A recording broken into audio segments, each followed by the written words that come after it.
오늘 우리에게 주시는 하나님 말씀은 요한일서 3장 1절에서 9절 말씀입니다. 저와 여러분이 한 절씩 교독하고 마지막 절은 합독하겠습니다. 아버지께서 우리에게 얼마나 큰 사랑을 베푸셨는지를 생각해 보십시오. 하나님께서 우리를 자기의 자녀라 일컬어 주셨으니 우리는 하나님의 자녀입니다. 세상이 우리를 알지 못하는 까닭은 하나님을 알지 못하기 때문입니다. 사랑하는 여러분, 이제 우리는 하나님의 자녀입니다.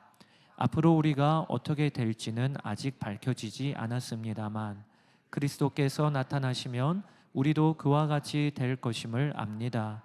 그때에 우리가 그를 참모습대로 뵙게 될 것이기 때문입니다. 그에게 이런 소망을 두는 사람은 누구나 그가 깨끗하신 것과 같이 자기를 깨끗하게 합니다. 죄를 짓는 사람마다 불법을 행하는 사람입니다. 죄는 곧 불법입니다. 여러분이 아는 대로 그리스도께서는 죄를 없애려고 나타나셨습니다. 그리스도는 죄가 없는 분이십니다. 그러므로 그리스도 안에 머물러 있는 사람마다 죄를 짓지 않습니다. 죄를 짓는 사람마다 그를 보지도 못한 사람이고 알지도 못한 사람입니다. 자녀되니 여러분, 아무에게도 미혹을 당하지 마십시오. 의를 행하는 사람은 하나님이 의로우신 것과 같이 의롭습니다. 죄를 짓는 사람은 악마에게 속해 있습니다. 악마는 처음부터 죄를 짓는 자이기 때문입니다. 하나님의 아들이 나타나신 목적은 악마의 일을 멸하시려는 것입니다. 같이 읽겠습니다. 하나님에게서 난 사람은 누구나 죄를 짓지 않습니다. 하나님의 씨가 그 사람 속에 있기 때문입니다. 그는 죄를 지을 수 없습니다. 그가 하나님에게서 났기 때문입니다. 아멘. 오늘은 여러분과 함께 죄를 이기는 삶에 대하여 오늘 말씀을 좀 나누고자 합니다. 그래서 오늘 설교 제목이 어떻게 죄를 짓지 않고 사는가입니다. 어떻게 죄를 짓지 않고 사는가. 여러분들은 이 제목을 들을 때 어떤 마음이 드십니까? 죄 짓지 않고 사는 게 가능한 거야? 예수님을 믿어도 다 죄 지으며 살던데, 그리고 나도 지금까지 삶을 돌아보면 죄를 짓는 일은 당연한 거 아니야? 이런 생각이 드시는 분이 계실 수도 있어요. 우리가 오늘 꼭 우리의 믿음이 바뀌게 되기를 원합니다. 예수님을 믿으면 그러면 그에게 나타나는 아주 놀라운 변화가 죄와의 싸움을 싸우게 된다는 것입니다. 이전에 우리가 불신자였을 때 성경은 우리를 묘사하기를 죄의 종노릇하는 자라 이렇게 묘사를 합니다. 그러니까 우리가 예수님이 없을 그때에는 죄의 종이어서 죄와 싸울 마음도 없었어요. 그저 죄로 끌려다니는 게 당연한 건 줄 알았습니다. 지금도 세상의 불신자들은 죄를 즐기는 걸 인생이 즐거운 거라고 합니다. 오히려 활발하게 죄 짓는 걸 무용담 삼아 이야기하기도 합니다. 왜 그런가? 죄의 종노릇하고 있기 때문에 죄가 문제인지도 모르고 그리고 죄와 싸울 마음도 없는 거죠. 그런데 우리가 구원을 받으면 그러면 우리 안에 오신 성령님은 거룩한 영이십니다. 그래서 성령님을 모시고 있는 자들에게 변화가 일어나기를 이전과 똑같은 죄를 지었는데도 마음에 탁 걸립니다. 아, 이렇게 살면 안 되는데, 이걸 하나님이 기뻐하지 않으실 텐데 라는 마음의 근심이, 성령의 근심이 경험이 되어지기를 시작합니다. 그리고 하나님의 기뻐하시는 소원을 마음에 품고 그 뜻대로 살고 싶은 마음의 소망이 일어나게 됩니다. 그래서 죄와 싸우는 일이 벌어지는 거죠. 사랑하는 여러분에게 이 역사가 있으십니까? 이것은 그런가 아니한가 이렇게 한번 생각하고 가볍게 넘어갈 일이 아니고 구원받은 자에게 나타나는 역사이기 때문에 반드시 있어야 합니다. 사랑하는 여러분, 죄와 싸우는 삶이 여러분들의 삶이 되시기를 원합니다. 하나님이 원하시 아니하시는 것은 나도 원하지 아니하게 하고, 하나님이 싫어하시는 것은 나도 싫어하고, 이 역사가 매일매일의 삶에서 일어나는 것이 내가 바른 길 가고 있구나, 이렇게 되는 거지요. 여러분, 왜 하나님이 그렇게도 죄를 싫어하실까요? 하나님이 죄를 싫어하시는 이유는 우리를 사랑하시기 때문에 그렇습니다. 죄가 하나님과 우리 사이를 갈라놓는 역할을 해요. 성경에 이사야서 59장 2절, 오직 너희 죄악이 너희와 너희 하나님 사이를 갈라놓았고 너희 죄가 그의 얼굴을 가리어서 너희에게서 듣지 않으시게 함이니라. 하나님의 간절한 원하심은 하나님이 창조한 우리와 하나님이 동행하시는 겁니다. 하나님은 이 일을 위하여 성경 전체의 역사를 이루셨어요. 예수님의 이름도 임마누엘, 하나님이 우리와 함께 하시다. 이것을 하나님이 그렇게 기뻐하시고 우리가 구원받은 목적이기도 한데, 죄가 하나님과 우리 사이를 갈라놓으니까 하나님은 죄를 싫어하시는 거예요. 제가 코로나19 바이러스에 걸렸을 때 같은 집에 사는 가족들하고도 교제할 수가 없어요. 방 안에 문 닫고 들어가서 거기에서 나을 때까지 계속 지내야 합니다.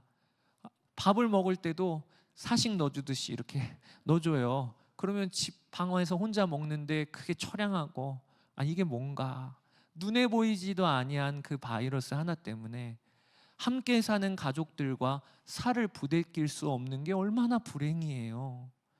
꼭 그와 같은 거예요. 하나님이 우리를 그렇게 사랑하시는데 이 죄가 하나님과 우리 사이를 갈라놓으니까 하나님은 죄를 미워하시고, 그리고 우리 성도들이 죄에서 돌이키기를 원하시는 거죠. 많은 성도들이 십자가의 보혈을 죄를 씻어주는 능력으로만 알고 계십니다. 지난 한 주간도 죄 짓고 오늘 예배 때 와서 주님 앞에서 주의 보혈로 저 씻어주세요, 용서해주세요, 평생 이렇게 사는 삶으로만 십자가를 경험하시는 분들이 있어요. 죄 용서해 주시는 능력, 그리고 씻어 주시는 능력. 그런데 사실 성경에서 증거하는 십자가의 능력은요, 용서해 주시는 능력만이 아니라 죄를 이기게 하시는 능력이에요.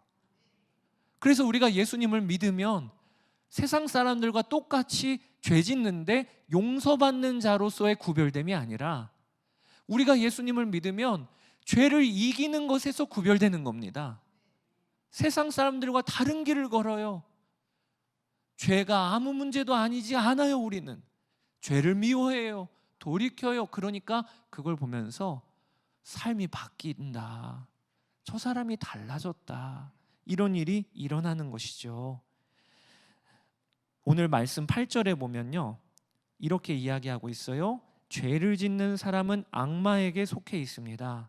악마는 처음부터 죄를 짓는 자이기 때문입니다. 하나님의 아들이 나타나신 목적은 악마의 일을 멸하시려는 것입니다.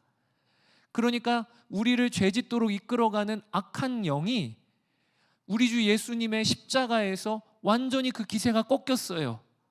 그리고 주님이 승리하셨습니다.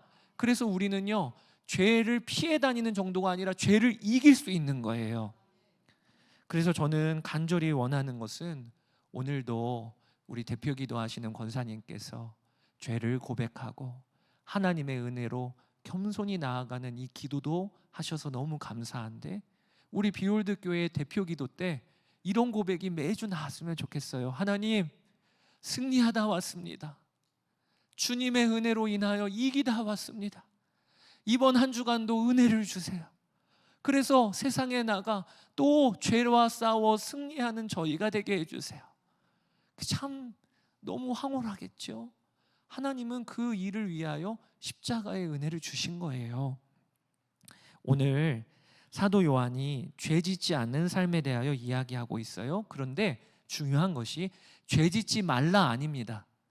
죄를 짓지 않게 된다입니다. 이거의 차이를 우리가 분명히 아셔야 해요.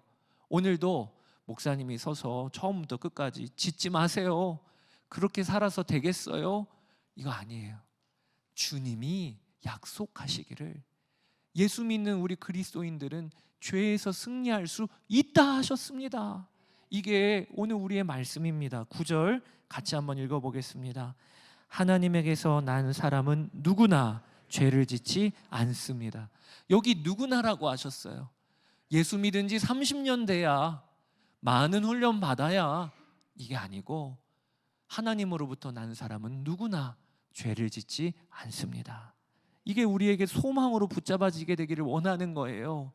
그러면 오늘 말씀을 통하여 어떻게 이렇게 죄를 짓지 않는 삶으로까지 나아갈 수 있는가, 두 가지를 여러분과 좀 나누려고 합니다. 첫 번째는 주님 앞에 설 소망이 우리 삶을 바꾸고 죄에서 멀어지게 하는 것입니다. 오늘 2절 말씀인데요, 사랑하는 여러분, 이제 우리는 하나님의 자녀입니다. 앞으로 우리가 어떻게 될지는 아직 밝혀지지 않았습니다만 그리스도께서 나타나시면 우리도 그와 같이 될 것임을 압니다. 그때에 우리가 그를 참모습대로 뵙게 될 것이기 때문입니다. 여기 요한이 뭐라고 이야기하시냐면 그리스도께서 나타나시면 이라고 되어 있는데, 이것은 주님의 재림을 의미하는 겁니다. 예수님께서 나타나시면 그러면 우리에게 놀라운 일이 벌어집니다. 그게 무엇이냐면 우리도 그와 같이 될 것임을 압니다. 예수님은 부활의 첫 열매로 영광스러운 몸으로 부활하셨어요. 그래서 우리 주님이 재림하여 오실 때 우리도 영광스러운 몸으로 부활하게 됩니다. 이게 성경의 아주 중요한 선포예요. 이걸 요한이 오늘 강조하고 있는 이유가 있어요. 당시에 교회를 흔들었던 영지주의 이단들의 가르침은요, 이것과 정반대였어요. 그들은 우리 몸은 썩어 없어질 것이라고 가르쳤습니다. 부정한 것, 하등한 것, 더러운 것, 결국 썩어 없어질 것. 그러니까 결국 썩어 없어질 것이기 때문에 이 몸을 가지고 죄에 치닫고 방종하는 거, 그거 뭐가 문제가 되겠어요? 어차피 없어질 것인데. 그런데 기독교 복음은 그렇지가 않아요. 기독교는요, 육신을 버리는 종교가 아니라 오히려 육신을 구원하고 완성하는 종교입니다. 여러분, 질문 하나 드릴게요. 우리 몸을 누가 만드신 겁니까? 여기서 헷갈리시면 안 돼요. 아빠가? 엄마가? 하나님이 우리를 만드신 거예요. 그래서 하나님은 우리 몸을 소중히 여기십니다. 그리고 우리 몸에 완전한 구원의 역사도 계획해 놓으셨습니다. 이것을 알고 소망하는 이는 오늘을 살 때 내 몸을 중독으로 방치할 수가 없고 음란으로 치닫게 할 수가 없다는 것입니다. 그게 바로 3절 말씀이에요. 그에게 이런 소망을 두는 사람은 누구나 그가 깨끗하신 것과 같이 자기를 깨끗하게 합니다. 결혼하는 남편과 아내를 생각해 보세요. 결혼하는 신랑과 신부가 결혼식을 앞두고 자기 몸을 준비합니다. 다이어트 혹독하게 해요. 그날을 위해서. 또 피부 관리도 잘 해요. 뿐만 아니라 그날을 준비하기 위해 얼마나 수고하고 애쓰는지 몰라요. 왜 그렇지요? 나의 신랑 신부에게 가장 최고의 선물이 되게 하기 위해서 그런 거잖아요. 근데 여러분, 우리 주 예수님이 오시는 그날은요, 성경에 보니까 결혼식이 펼쳐진다고 하셨어요. 그게 요한계시록 19장 7절입니다.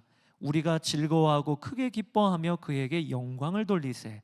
어린 양의 혼인 기약이 이르렀고 그의 아내가 자신을 준비하였으므로. 주님이 다시 오시는 그날은요, 예수님은 신랑 되시고 우리 한 사람 한 사람은 주님의 거룩한 신부로 결혼식이 펼쳐진다는 겁니다. 이 소망을 갖고 있는 사람은요, 오늘 신부로서 자기를 단장하는 거예요. 주님 앞에 설 거야. 내가 주님 맞이할 거야. 거룩한 신부로 내가 주님을 맞이할 거야. 이렇게 자신을 관리한다는 거지요. 그런 역사가 있으시게 되기를 축복합니다. 소망이 우리를 바꾸는 거예요. 소망이 죄에서 돌이키게 하는 거예요. 우리 몸 이대로 가다가 썩어 없어지는 걸로 끝나는 게 아닙니다. 주님 앞에 영광스럽게 설 것입니다. 그래서 오늘 하루 죄에서 돌이키고 자기의 육신도 관리하는 일이 신앙인의 자세인 거죠. 그리고 두 번째, 어떻게 죄에서 이기느냐? 그것이 바로 신분이 삶을 바꾸는 거예요. 오늘 이 말씀을 여러분과 꼭 나누고 싶습니다. 한번 따라해 보실까요? 신분이 삶을 바꾼다. 이게 무슨 얘기인가? 오늘 요한 1서 3장을 시작하면서 사도 요한이 이렇게 이야기해요. 아버지께서 우리에게 얼마나 큰 사랑을 베푸셨는지를 생각해 보십시오. 하나님께서 우리를 자기의 자녀라 일컬어 주셨으니 우리는 하나님의 자녀입니다. 세상이 우리를 알지 못하는 까닭은 하나님을 알지 못하기 때문입니다. 요한 사도가 하시는 이야기가 아버지께서 우리를 얼마나 사랑하시는지를 생각해 보십시오. 우리는 하나님의 자녀입니다. 세상은 니까짓 게, 너 주제에 계속해서 우리를 그렇게 이야기하지만 사도 요한이 아니에요. 우리는 하나님의 자녀입니다. 하나님이 얼마나 우리를 사랑하시는지를 여러분 생각하세요 하면서 뒷부분에 가서 뭐라고 이야기하냐면 그러므로 그리스도 안에 있는 자는 죄를 짓지 않습니다. 이렇게 이야기하고 있는 거예요. 그러니까 오늘 본문의 구조를 보세요. 오늘 본문에서 요한 사도가 우리에게 주시는 말씀이 뭔가, 하나님의 자녀됨의 신분을 아는 자가 죄와 싸워 승리할 수 있다는 겁니다. 내가 하나님의 사랑을 받고 있음을 알고 누리는 자가 죄에서 승리하는 길을 걸어갈 수 있다는 거예요. 이걸 오늘 우리가 꼭 붙들게 되기를 원합니다. 이찬수 목사님이 삶으로 증명하라 라는 책을 쓰셨는데 그 책에 보면 한 재미있는 이야기가 나와요. 한 의료 선교사가 아프리카의 한 마을에 들어가서 그들을 섬기면서 한동안 지냈습니다. 그런데 그 마을에 추장이 있는데 그 추장의 아들이 매우 훌륭한 엘리트였어요. 아주 똑똑하고 그리고 외모도 수려하고, 그러다가 외국까지 나가서 유학 생활을 마치고 다시 돌아왔습니다. 그 추장의 아들이 돌아올 때 마을이 술렁거렸습니다. 장래가 촉망이 되는 이고 또 다음번 추장이 될 이니까요. 그리고 가장 술렁거렸던 것이 누가 짝이 될까? 그 마을에 있는 그 소녀들이 누가 짝이 될까? 그 의사 역시 궁금한 마음에 관심을 가지고 있었대요. 그런데 그 마을은 참 특별한 풍습이, 남자가 청혼을 할 때 여자의 집에 암소를 끌고 가서 청혼을 하는 풍습이 있었던 거예요. 그런데 대부분의 처녀에게는 암소 한 마리를 끌고 가서 청혼을 하면 그러면 그게 통용된다 했습니다. 가끔씩 암소 2마리를 받는 경우도 있었고 3마리까지 받는 경우도 있었으나 그런 경우는 매우 드물어서 그 마을에서도 몇 명 되지 않았다고 합니다. 그러던 어느 날 드디어 이 추장의 아들이 청혼하기 위한 차비를 차리고 길을 나선 거예요. 온 마을 사람들이 관심 있게 그 행렬을 보기 위하여 나갔습니다. 근데 너무 놀랐어요. 왜 그러냐? 무려 9마리 암소를 끌고 가는 거예요.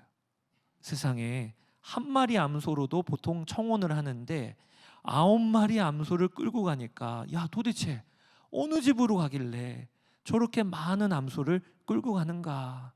그런데 그 암소가 머무는 그 최종 종착지를 보니까 사람들이 다 실망했어요. 왜냐하면 그 집은 몹시 가난한 집에다가 청혼받는 처녀 역시 병약한 외모에 볼품이 없는 이였기 때문입니다. 지켜보던 사람들이 야, 저 어리석네, 저 추장의 아들이 미쳤구만, 이렇게 수군거렸다는 거예요. 그것을 보고 의사가 본국으로 돌아갔다가 한참 시간이 지나서 그 마을에 다시 방문하게 되었는데 그 추장의 아들이 어느새 세월이 흘러서 추장이 되어 있었어요. 그의 초대로 그 집에 방문을 한 의사는 식사 시간이 돼서 깜짝 놀랐습니다. 왜냐하면 그 처녀가 부인이 되어서 인사하러 나왔는데 이전과는 너무 다른 거예요. 이전에는 병약하고 볼품없는 그런 외모였는데 어느새 그 외모가 너무 아름답게 변해 있어요. 그리고 당당하고 아름다운 데다가 영어까지 유창하게 구사하는 겁니다. 의사가 속으로 놀랐어요. 그동안 무슨 일이 있었길래. 그때 그 추장이 이야기하기를, 사실 그때 암소 한 마리면 충분한 혼인 승낙을 얻을 수 있었지요. 하지만 청혼의 순간에 암소 몇 마리를 받느냐가 한 여인에게 있어 평생의 가치를 결정하는 일이라는 것을 알고, 저는 제 아내가 평생 자신의 가치를 암소 한 마리 값에 한정하는 것을 원치 않았습니다. 제 아내를 무척 사랑했기 때문입니다. 처음에 아내는 9마리 암소를 보고 무척 당황하고 놀랐습니다. 그리고 그 후로는 자신의 가치를 9마리 암소에 걸맞게 하기 위해 정말이지 열심히 자신을 가꾸는 것을 보았습니다. 저는 아내에게 공부를 하라거나 외모를 가꾸라는 등의 조언을 전혀 하지 않았습니다. 다만 있는 그대로 당신을 사랑한다고만 말했습니다.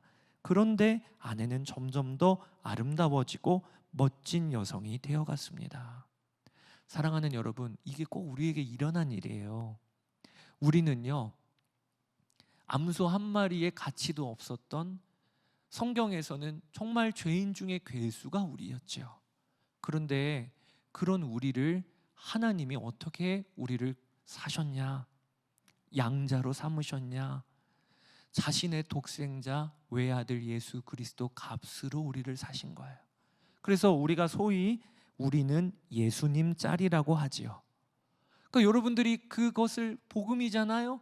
그 복음을 정말 알고 계십니까? 그러면은 오늘 예배 자리에 나와서 마땅히 우리가 뭐라고 선포해야 되냐면, 나는 예수님 짤이야. 나의 존재는 얼마나 가치 있는지 몰라. 왜? 하나님이 나를 예수님으로 사셨으니까.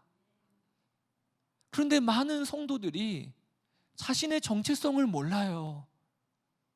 내 삶이 의미 없다 여기고, 가치 없다 여기고, 하등하다 여기고, 다른 이에 비해서 초라하다고 여깁니다.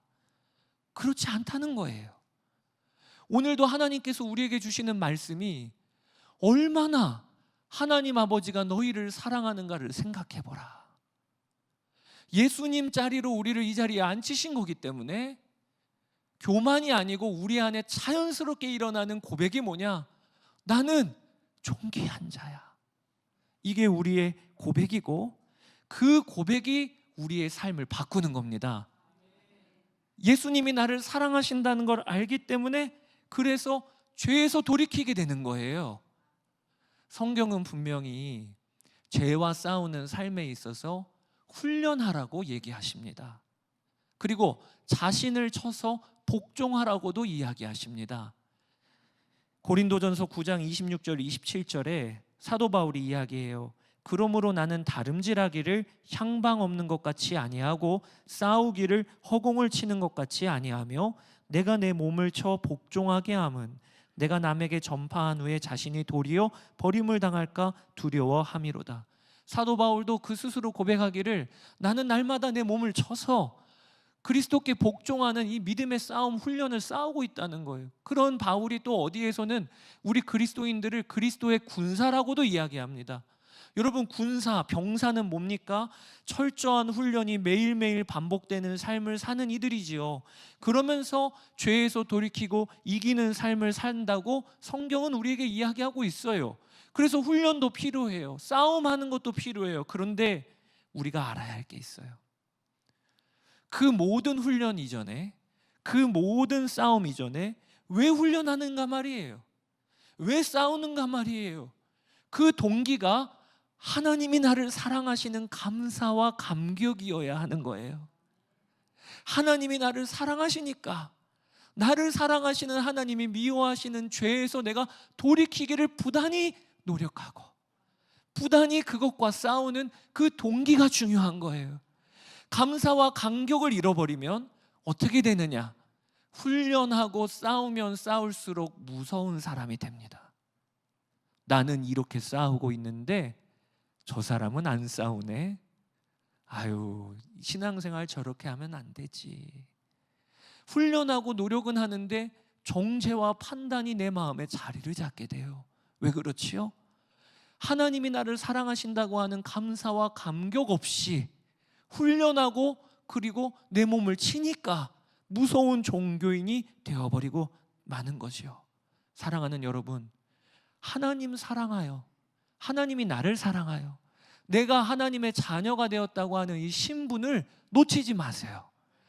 하나님의 그 신분이 분명한 사람이 정결하고 거룩하게 하나님을 닮아가는 것입니다. 구약에 보면 아브라함이 나와요. 근데 그 아브라함은요, 나중에는 모리아산에 올라가 자신의 외아들인 이삭까지 바치는 엄청난 믿음의 사람입니다. 그런데 그 시작은 그렇지 않았어요.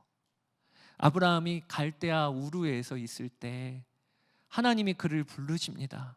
그런데 학자들은 갈대아 우르는 우상이 가득한 지역이었고, 그리고 아브라함 집안도 아마 우상을 만드는 집안이라고 추측을 해요.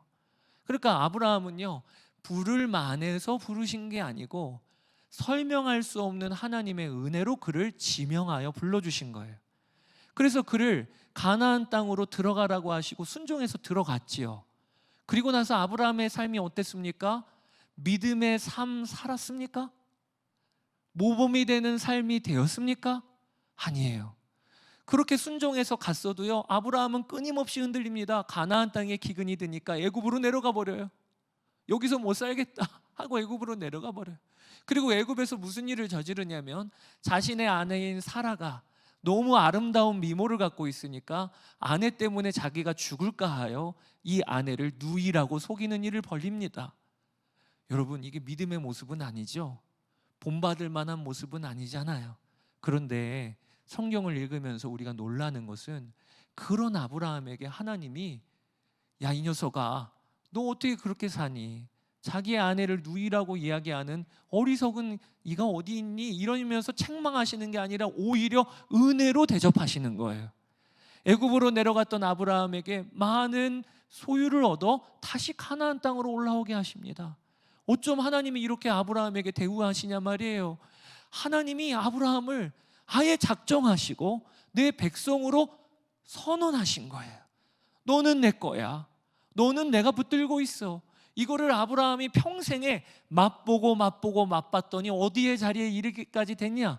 모리아산에 자신의 외아들 데리고 올라가는 데까지 이르게 된 거예요. 이 아브라함을 기억해 보세요. 우리 삶도 마찬가지입니다. 우리 삶도요, 지난 한 주간 동안 넘어지고 쓰러지고 하나님 멀리하고, 만약에 그 식대로 하나님이 우리를 대우하셨다면 이 자리에 누가 앉아 있을 수 있겠어요? 그런데 이 자리에 우리가 앉아 있을 수 있는 이유가 뭡니까? 하나님이 우리가 하나님으로부터 멀어지는 그것대로 대우하신 게 아니고, 작정하여 우리를 내가 너를 사랑하는 내 아들이야, 딸이야, 보석이야, 이렇게 대우하니까 우리가 이 자리에 앉아 있는 거죠. 이 사랑 때문에 우리가 성장하는 거예요. 양평감리교회 김태훈 목사님, 함께 동역하던 목사님이신데, 그 목사님이 학교 다니실 적에 문제 아이들과 어울리셨답니다. 폭력 서클 같은 곳에 가입하여 거기에서 활동을 하셨대요. 그런데 하시는 이야기는 본인은 그렇다고 해서 폭력을 행한 적은 없으셨다고 하셨어요. 그냥 친구들을 사귄 거죠. 근데 그 친구들이 아주 거친 친구들이었어요. 한 번은 학교에서 사건이 있어서 부모님들을 학교에 다 부르셨답니다.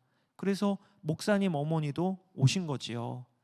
선생님이 그 학부모님들 다 앉혀놓고 그분들이 마치 죄인인 것 마냥 적나라하게 자식들이 어떻게 학교 생활을 하는지 한참을 설명하고 상담을 하는데, 부모님들이 다 고개를 숙이고 있는 거예요. 할 말이 없는 거죠. 이 목사님도 그 어머니 보면서 그렇게 미안하시더래. 그리고 상담이 다 끝나고 돌아가는데 어머니 등 뒤에서 힘없이 눈치 보면서 쫓아가는 거죠. 그런데 학교에서 한참 벗어났을 때 어머니가 아들을 보시더니 하신 말씀이 있어요. 거기에서 이 목사님이 너무 충격을 받으셨다는 거예요. 뭐라고 말씀하셨냐? 태훈아, 선생님들이 태훈이를 잘 모르시는 것 같더라. 아니, 태훈이를 문제 학생으로 보시더라고. 그래서 내가 선생님 말씀하실 때 그냥 흘려들었어. 우리 아들이 얼마나 바르고 사랑스러운데. 그 얘기를 하시는데 이 목사님이 너무 충격을 받았어요. 뒤돌아보신 후에 매몰차게, 야, 너 뭐 하는 거야? 너 이렇게 살아서 어떡할래가 아니고, 태훈아, 선생님들이 너를 잘 모르시는 것 같아. 아, 우리 어머니가 정말 나를 그렇게 신뢰하시는구나. 그렇게 나를 여겨주시는구나. 그리고 나서 이 목사님이 공부해야 되겠다. 그리고 공부하고 대학교 가고 지금은 목회자의 길을 걷고 계셔요. 사랑하는 여러분, 똑같아요. 주님이 여러분들을 어떻게 보실까요? 사랑하는 내 아들아, 내 딸아, 오늘도 보석처럼 보세요. 오늘 본문에 보면 우리가 붙들 중요한 말씀이 있습니다. 그것이 하나님의 씨가 우리 안에 있다. 같이 한번 성경을 읽어보겠습니다. 9절입니다. 하나님에게서 난 사람은 누구나 죄를 짓지 않습니다. 하나님의 씨가 그 사람 속에 있기 때문입니다. 하나님의 씨가 그 사람 속에 있다는데 이게 뭘 의미하는 겁니까? 성령님을 의미하는 거예요. 하나님의 씨, 성령님이, 생명이신 성령님이 우리 안에 있기 때문에, 그래서 결과가 뭐냐? 죄를 짓지 않습니다. 사랑하는 여러분, 강아지도요, 아무리 작아도 그 강아지 안에 강아지 생명이 있기 때문에 짖어요. 아주 어린 강아지도 막 짖습니다. 새도요, 몸집이 작아도 새의 생명이 있기 때문에 날개짓하고 나릅니다. 마찬가지로 아무리 작아도, 역사가 작아도 성령 하나님이 우리 안에 계신 게 중요한 거예요. 오늘도 이 예배 자리 여러분 왜 오셨습니까? 성령께서 이끄셔서 오신 거잖아요. 오늘도 우리가 예배를 드리면서 말씀에 왜 은혜를 누리고 내 말씀이라고 여겨지는 겁니까? 성령께서 역사하시는 거잖아요. 작아도 그걸 귀히 여기세요.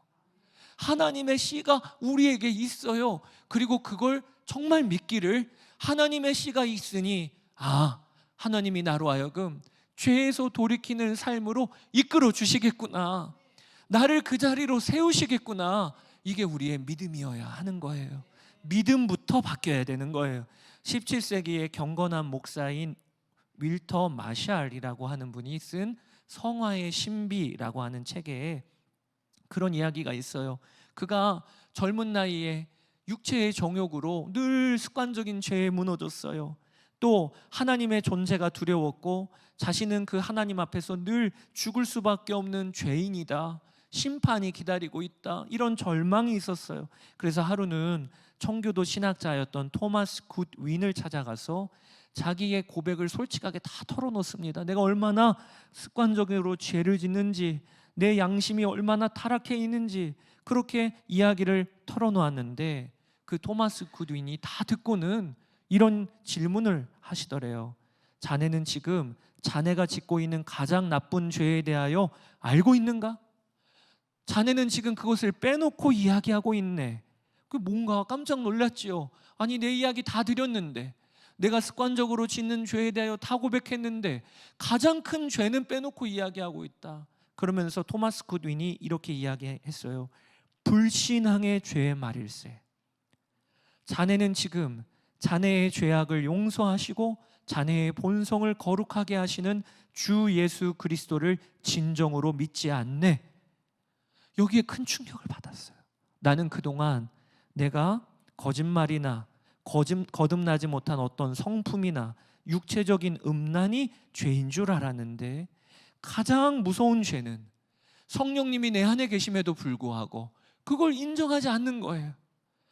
주님이 나를 바르게 세우실 거라고 하는 이 믿음을 갖지를 않고 나는 넘어질 수밖에 없어, 나는 죄 지을 수밖에 없어, 그게 현실이니까 그게 불신앙의 죄라고 하는 거예요. 여러분, 오늘도 우리가 우리의 믿음을 바꾸게 되기를 원합니다.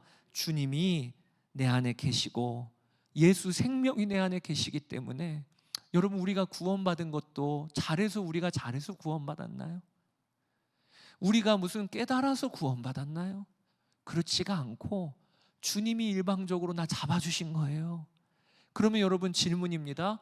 우리가 앞으로 주님을 닮아가는 것도 이제 우리가 잘하면 닮아가게 되는 건가요? 아니에요. 주님이 나를 붙잡고 계시니까 그 은혜가 감격이 되어서 내가 주님 따라가게 되는 겁니다. 그 역사를 경험하시게 되기를 원해요. 오늘 본문 6절에 그러므로 그리스도 안에 머물러 있는 사람마다 죄를 짓지 않습니다. 중요한 것은 믿음 안에, 그리스도 안에 머물러 있는 거예요. 오늘 아침에 일어나도 주님 바라보고, 하루를 마무리해도 주님 바라보면서 그 주님이 나를 정결하게 세워주세요. 한 가지 말씀만 드리고 마무리를 하려고 합니다. 미국의 39대 대통령이고, 그리고 또 전 세계 많은 사람들에게 존경을 받는 분이 지미 카터 대통령입니다. 작년 연말에 하나님 나라 가셨어요. 그러니까 지금 한 달 반도 채 안 됐죠. 근데 이분이 참 신앙인이셨어요. 그리고 퇴임 이후에 사랑의 집 짓기 운동을 했고요. 유명한 것 중에 하나가 연세가 90이 넘으셨어도 그 고향에 있는 교회 주일학교 교사로 섬기셨던 분으로도 유명합니다. 그런데 그 자서전에 담긴 자신의 어린 시절 일화가 있어요. 조지아주의 시골 마을에 살았던 그는 그 가정이 땅콩 농장을 운영했답니다. 하루는 아버지와 트럭을 타고 아빠가 운영하는 땅콩 농장에 갔는데, 창고에 가서 농기구를 꺼내야 되는데 아버지가 한참 주머니를 막 뒤적거리시더래요. 그러면서 여기 분명히 있어야 되는데, 그리고 이야기하시기를 열쇠를 놓고 왔던 거예요. 그날 해야 될 일이 많은데 이거 집으로 다시 돌아갔다 오기에도 시간이 오래 걸리고 난감한 거죠, 아버지가. 그때 이 카터가 그 당시에 5살이었는데 아빠 잠깐만요 이러더니 그 창고에 있는 조그만 구멍, 자기가 평소에 아빠 몰래 들락날락거렸던 구멍이 있는데 그 구멍으로 이 카터가 들어갑니다. 그리고 그 들어가서 문을 안에서 열어요.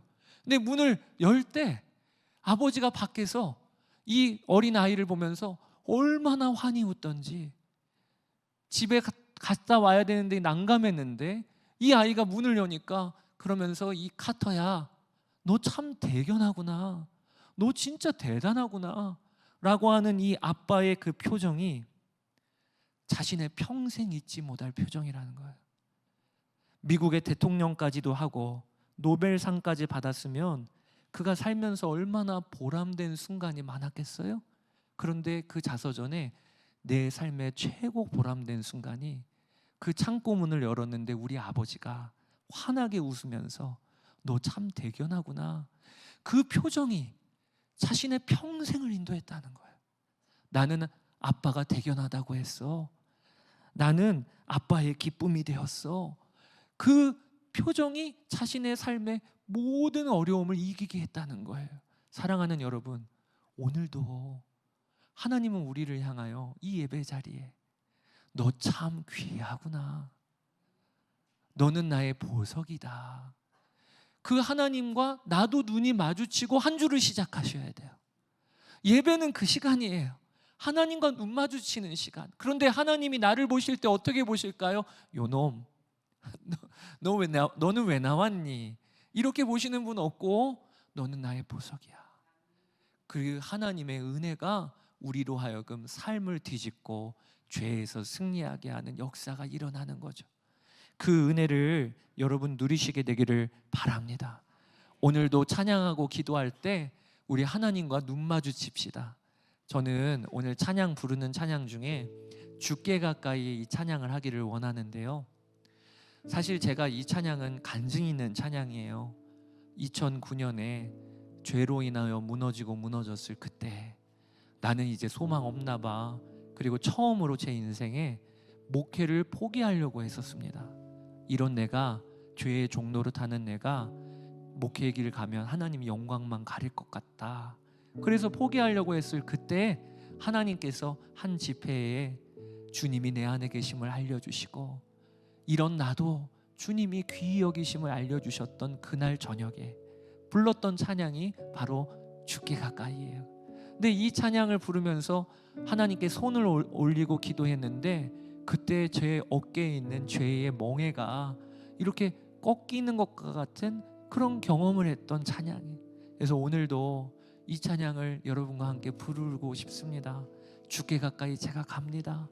하나님과 눈 마주치며 갑니다. 오늘도 이번 한 주간도 나를 사랑하시는 그 하나님의 사랑에 힘입어 살겠습니다. 그렇게 결단하며 나아갑시다. 주께 가까이 찬양합시다. 가까이 날 이끄소서. 간절히 주님만을 원합니다. 채워주소서, 채워주소서. 주의 사랑을 진정한 찬양 드릴 수 있도록 다시 한번 고백합시다. 주께 가까이 날 이끄소서. 간절히 주님만을 원합니다. 채워주소서, 채워주소서.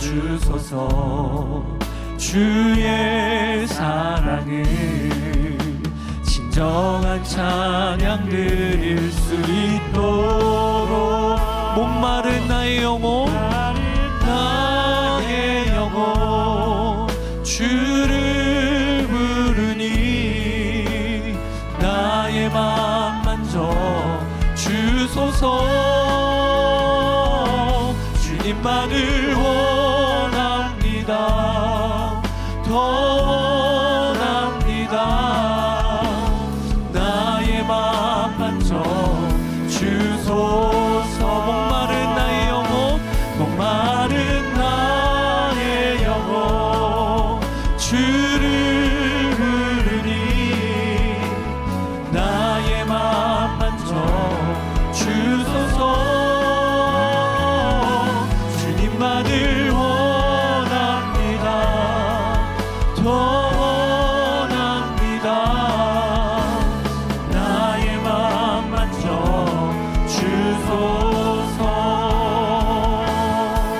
이 시간 우리 함께 기도하기를 원합니다. 첫 번째, 주여, 죄 짓는 것이 더 힘든 사람이 되게 하여 주소서.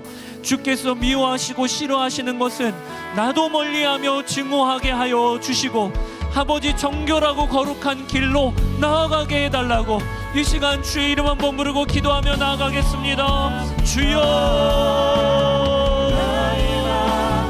아버지 하나님, 하나님 우리가 죄에서 돌이키며 죄를 미워하고 싫어하며 아버지 하나님 죄와 싸움을 싸우며 주님 아버지 하나님 정결하고 거룩한 삶으로 나아가는 역사가 일어나게 되기를 원합니다. 오늘도 아버지 하나님, 주님 아버지 하나님이 나를 얼마나 사랑하시는가, 하나님이 나를 자녀 삼아주셔서 아버지 하나님 우리가 하나님의 자녀가 되었습니다.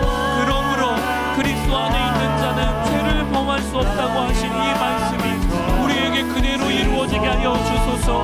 아버지 하나님 죄에서 돌이키게 하소서. 죄를 미워하고 싫어하게 하여 주소서. 아버지 하나님 죄에서 돌이키는 삶을 살게 하여 주소서. 나의 주 나의 아버지 하나님, 오늘도 하나님의 은혜로 말미암아 오늘 예배의 자리에 나온 우리 모든 성도들 한 사람 한 사람에게 오늘 하나님의 말씀이 안으로 붙들어지고 하나님의 말씀이 경험이 되어지고 하나님의 마음이 누려지는 역사가 일어나게 하여 주소서. 아멘, 아멘. 오늘 우리가 기도하기를 원합니다. 이번 한 주간 동안에 그냥 사실지 마세요. 오늘도 예배드리고 그냥 돌아가는 이가 아무도 없기를 원합니다. 나를 바라보시되 너는 내 사랑하는 아들이야, 딸이야. 하나님의 사랑이 얼마나 크고 놀라운지를 생각해보라.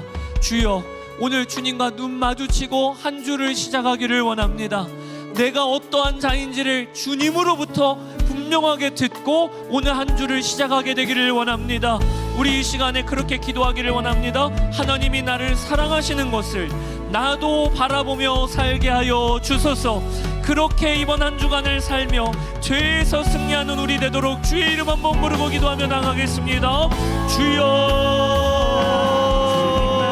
아버지,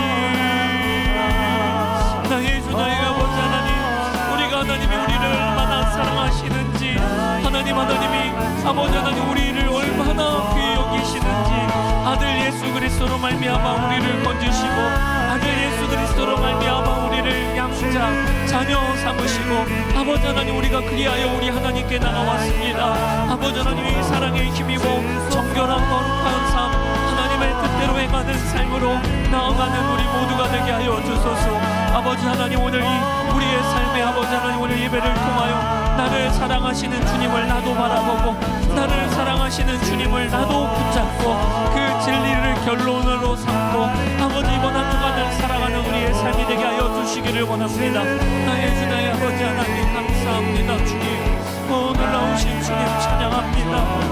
오늘도 아버지 예배 가운데 우리 주님 역사하여 주소서. 주님을 의지하고 주님을 따라가는 우리의 삶이 되게 하여 주소서. 감사합니다. 나의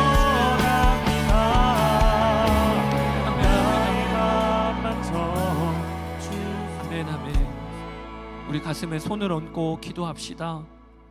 아버지께서 우리에게 얼마나 큰 사랑을 베푸셨는지를 생각해 보라.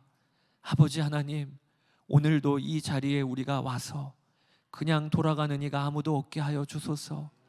나를 존귀한 우리 주 예수 그리스도 짜리로 보시는 아들 예수 그리스도의 핏값으로 사시고 하나님의 시인 성령님을 내 안에 두신 그 아버지 하나님의 눈을 나도 바라보고 마주치고 거기에서 힘 얻고 이번 한 주간을 사는 모든 성도들 되기를 원합니다.